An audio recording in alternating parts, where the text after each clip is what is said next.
আল্লাহর রহমত থেকে বঞ্চিত হচ্ছি। আল্লাহ আমাদের শক্তি বরকত করেন। এই জন্য আমরা মহিলাদের অধিকার, মহিলাদের সম্মান, স্ত্রীদের সম্মান, মাদের সম্মান, বোন পিসিদের সম্মান এবং অধিকার দেওয়ার শপথ মনে মনে নেই, চেষ্টা করি। দেখবেন ওটা যত দিতে শুরু করব, আল্লাহ আমাদের বাড়িতে সম্পত্তিকে তার চেয়ে কয়েক গুণ বেশি বরকত দেবে। ইনশাআল্লাহ চেষ্টা করব।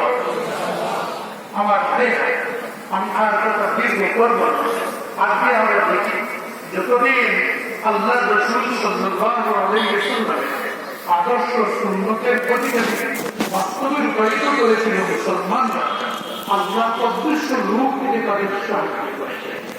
এমনকি জীব জন্তু, জঙ্গলের পশুরা মুসলমানদের আদেশ মান্য করেছে। বুঝতে পেরেছি? একটি উদাহরণ দিয়ে এটা শেষ